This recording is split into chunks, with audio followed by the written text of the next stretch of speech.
Yang namanya NU bukan FPI. NU tidak pernah diajari untuk membenci. Laskar dibentuk bukan untuk membenci. Untuk apa? Meluruskan sejarah, menempatkan habaib pada tempatnya. Betul. Kalau habaib itu secara genetika itu adalah bukan cucunya Rasulullah, tidak disebut orang Arab. Kemudian juga secara fakta sejarah juga seperti itu. Lalu mau apa lagi? Ini namanya quwwatul ilmi wala taqfu ma laisa laka bihi ilm. Anda jangan suka berpegang teguh terhadap sesuatu yang bertentangan dengan ilmu. Rungkat, nanti Anda akan dihancurkan oleh Allah.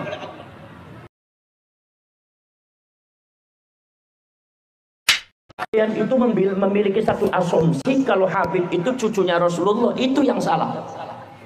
Bahwa sudah dibuktikan secara ilmiah dan secara genetika oleh pakar-pakar genetik ilmiah zaman sekarang bahwa Habib itu sudah bukan cucunya Rasulullah dan tidak bisa dinisbatkan kepada Kanjeng Nabi. Rasulullah dengan Ba'alwi itu gennya itu beda. Itu semua genetikanya bukan genetika Arab, tapi genetika Yahudi Kaukasus. Maka dari itu saudara-saudara sekalian, gennya ke arah situ. Makanya kalau seumpama Mbah Najwa Shihab ketika itu dites DNA, ternyata unsur Arabnya sangat sedikit, cuma 3,4%. Anda jangan aneh. Apa sebab? Karena Ba'alwi ini Arabnya hanya dari pihak ibu. Dari bapaknya itu adalah bukan Arab, tetapi secara genetika mereka adalah lebih condong ke Eropa. Ini Anda senang apa tidak senang? Anda sebagai muhibbin atau bukan muhibbin? Kalau Anda bertabrakan dengan ilmu, Anda pasti rungkat. Anda pasti akan kecewa karena Anda akan berhadapan dengan quwwatul ilmi. Kekuatan ilmu, kata Imam Ghazali, tidak bisa dikalahkan. Apa sebab? Sebab yang namanya ilmu itu adalah salah satu sifat daripada Allah Subhanahu wa taala. Melawan kekuatan ilmu sama dengan melawan Allah Subhanahu wa taala. Enggak bakal menang kalian. Ini kekuatan ilmu. Maka dari itu genetikanya seperti itu, saudara-saudara. Lalu Ba'alwi ini karena Anda mengatakan yang namanya Ba'alwi ini cucunya Rasulullah, itu yang repot. Kalau Anda tidak percaya, kalau Anda masih mengelaknya, Anda akan berhadapan dengan fakta sejarah. Dan sebuah kebodohan kalau Anda itu menolak fakta sejarah. Fakta sejarahnya seperti itu. Anda mau menghapus, tidak bisa. Karena itu adalah data dan fakta sejarah, sesuatu yang sifatnya realistik. Saudara-saudara sekalian, ini bangsa Indonesia mulai cerdas harus zaman sekarang. Anda jangan takut kalau seumpama Habibnya Anda, gurunya Anda sebagai Habib, ketika disebut bukan cucunya Rasulullah, kemudian lantas langsung dibuang atau tidak dihargai atau dihina. Oh, enggak seperti itu. Anda salah persepsi. Saudara-saudara sekalian, tidak ada salahnya dengan ras. Ente mau ras Yahudi silakan, ente mau ras Arab silakan, ente mau ras Sunda silakan, ras Jawa silakan, ras Melayu sama aja. La fadla li Arabiyyin ala ajamin illa bittaqwa. Kata Rasulullah, tidak ada keistimewaan orang Arab di atas orang Ajam, tidak ada keistimewaan orang Arab di atas orang Yahudi, Yahudi di atas Arab, Jawa di atas Sunda, Sunda di atas Jawa, Melayu di atas Jawa, Jawa di atas Melayu. Tidak ada illa bittaqwa. Ini konsep agama Islam kecuali dengan ketakwaan. Jadi Islam tidak pernah membicarakan membeda-bedakan ras. Jadi kalau ente rasnya Yahudi, tidak usah khawatir. Kalau ente orang alim, kalau ente pintar sebagai ulama, ente ketakwaan yang dimunculkan, insya Allah orang Indonesia akan semakin hormat kepada ente. Betul. Ini karena apa? Framingnya gurunya ente ini kadang-kadang salah. Kiai NU tuh membahas habaib berarti benci kepada habaib. Yang namanya NU bukan FPI. NU tidak pernah diajari untuk membenci. Laskar dibentuk bukan untuk membenci. Untuk apa? Meluruskan sejarah, menempatkan habaib pada tempatnya. Betul.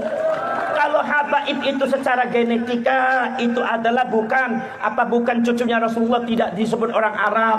Kemudian juga secara fakta sejarah juga seperti itu. Lalu mau apa lagi? Ini namanya quwwatul ilmi wala taqfu ma laisa laka bihi ilm. Anda jangan suka berpegang teguh terhadap sesuatu yang bertentangan dengan ilmu. Rungkat, nanti Anda akan dihancurkan oleh Allah. Saudara-saudara kalian, ini adalah Allah cara wa'allamal insana ma lam ya'lam. Allah mengajari masyarakat Lampung terhadap sesuatu yang Anda belum tahu jadi tahu. Saudara-saudara sekalian, itu rahasia Allah. Ini gerakan Allah. Makanya orang-orang yang bergerak di dalam masalah yang bermasalah yang bermasalah dengan kebatilan-kebatilan yang dilakukan oleh oknum Ba'ali, baik terhadap rakyat Indonesia atau terhadap bangsa dan negara Indonesia, itu adalah orang-orang yang dikehendaki oleh Allah untuk bergerak, untuk meluruskan sejarah dan memberikan petunjuk pencerahan kepada rakyat Indonesia. Ini kasih sayang Allah untuk kalian semua. Betul lah betul? Betul lah betul? Ini kasih sayang untuk Allah. Saudara-saudara sekalian, makanya zaman dahulu orang Lampung pertama kali di Sumatera yang menolak Ba'ali adalah Lampung. Lampung ini pertama kali tonggak daripada pergerakan di dalam menolak kebatilan Ba'ali itu Lampung, saudara. Ketika Aceh banyak di sana masuk daripada habaib, ketika di Palembang saudara-saudara sudah banyak masuk daripada kaum Ba'ali, tapi Lampung dengan apa yang disebut dengan Raden Intan itu masih keturunan daripada Raden Simbah. Raden Simbah ini termasuk putranya Sunan Gunung Jati yaitu dari apa? Yaitu adalah dari Mbah Ratu Darah Putih. Ini dalam sejarah seperti itu. Walaupun itu harus diteliti, tapi di dalam sejarah sudah masyhur bahwa Raden Intan ini ketika Belanda mendatangkan Ba'ali, kemudian Ba'ali di Lampung mentang-mentang petang-tang petenteng ngaku cucunya Rasulullah. Apa kata ada Raden Intan? Apa kata jagoan Lampung? Apa kata Punggawa Langkung? Kata Raden Intan, kalau ente betul-betul cucunya Rasulullah, belah itu kulitnya ente darahnya putih apa hitam. Selagi masih masa merah, ente jangan suka seperti itu. Maka semua habaib dan Ba'ali ketakutan. Maka dari dulu yang namanya Lampung itu tidak pernah kekuatan Ba'ali bisa masuk ada di Lampung, karena Lampung istilah punggawa dari Allah Subhanahu wa Ta'ala. Betul lah betul. Makanya saya yakin ini pergerakan di Jawa itu harus dimulai dari Cirebon dan Banten. Pergerakan di Sumatera harus dimulai dari Lampung. Saudara-saudara sekalian, ketika bendera HTI dibakar oleh Banser, apa framingnya orang HTI? Apa kata para habaib? Apa kata kaum-kaum Ba'ali? Mengatakan Nahdlatul Ulama membakar kalimatul tauhid, Nahdlatul Ulama anti kalimatul tauhid. Banser sudah mengantung PKI, NU sudah mengantung PKI, Ansor sudah mengantung PKI. Ini sangat berbahaya. Ini bukan urusan kemuhammadian, tapi ini urusan ke-NU-an, saudara. Jangan menutup mata Anda. Itu yang di framing Banser anti kalimatul tauhid, sampai Banser yang ada di Jabodetabek ketakutan, di framing, disalahpahami oleh masyarakat. Kalau ada Banser itu seperti melihat PKI, seolah-olah ikut sama NU berarti memusuhi Islam, seolah-olah ikut sama Banser berarti anti Islam. Ini framingnya kaum Wahabi dan kaum Ba'ali. Anda kan saksi hidup, kenapa Anda tidak bisa itibar? Kalau sumama Banser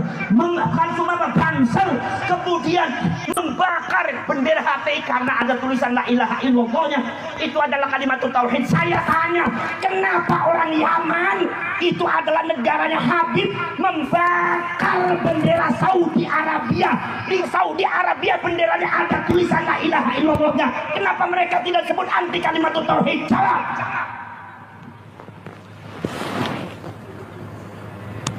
Seolah saya dipikir kari dirona baik.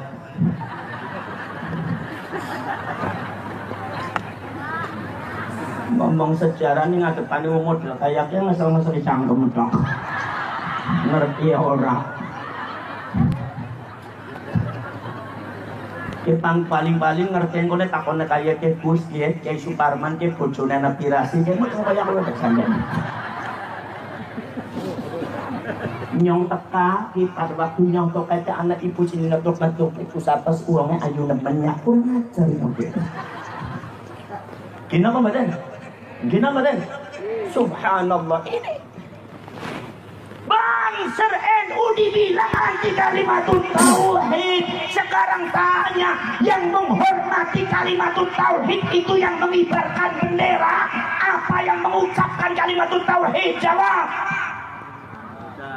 Mengibarkan bendera atau yang mengucapkan? Katanya ente kembali kepada Quran dan hadis. Lihat Qurannya, lihat hadisnya. Rasulullah mengatakan, man qala la ilaha illallah wa madda nafasahu ghufir lahu ma taqaddama min dzambih. Barang siapa yang mengucapkan kalimat tauhid la ilaha illallah, dipanjangkan nafasnya, maka dosanya akan diampuni oleh Allah Subhanahu wa taala. Rasulullah mengatakan kalimat tauhid memiliki fadilah ketika dikibarkan apa ketika diucapkan? Jawab, ketika dikibarkan apa ketika diucapkan? Urusannya apa dengan dikibarkan? Hadis qudsinya Allah Subhanahu wa taala mengatakan, la ilaha illallah wa ana huwa. La ilaha illallah, saya adalah la ilaha illallah. Saya adalah la ilaha illallah. Faman qalaha fahuwa fi hisni wa man kana fi hisni fahuwa aminun min iqabi. Barang siapa yang mengucapkan la ilaha illallah, berarti dia berada di dalam perlindunganku. Sopo bae wong sing ana ning perlindungane aku, berarti wong kowe bakal aman saka siksaku. Bila bangsa dibaelak marang Gusti Allah, mati sering ngucapaken la ilaha illallah. Baik dawuh Gusti Allah, apa maning dawuh Kanjeng Nabi, yang namanya menghormati la ilaha illallah bukan mengibarkan bendera, tetapi mengucapkan la ilaha illallah. Nyongar takon sing sering mengucapkan kalimat tauhid la ilaha illallah, sing jenenge tahlil, iki wong NU apa wong Wahabi? NU apa Wahabi? Sing bisane NU disebut anti kalimat tauhid, dasmu ora bener ya. Apa kowe melotot-melotot nyong? Ngupain mangan orang melotot detok yang dadi aku. Ana wong lagi petenge ngelit malah dibayar tisu. Nyong ngerti ya jelas ke maksudnya kanggo ngusap ecese aku. Nyong ngerti. Ora tukang binaan dong dadi aku. Awit mau aku curiga terus ki tampangnya tampang berangasan kaya piye. Potongan bahan di kabeh. Mungkin apa badan? Mungkin apa badan? Ini framing yang tidak benar. Tapi ketika ketika itu NU diam, ketika itu Ansor tidak bisa bicara, ketika itu Banser tidak bisa bicara. Jawab sekarang saudara. Akhirnya sih berungkat baal di Gusti Allah yang menghancurkan hati Allah. Kenapa? Karena Nahdlatul Ulama tidak boleh kalah. Nahdlatul Ulama harus menang. Sebab apa? Sebab Nahdlatul Ulama itu adalah gambaran Rasulullah Sallallahu Alaihi Wasallam dalam perjuangan agama Allah. Kudu menang. Orang menang NU hancur agama Islam di Indonesia.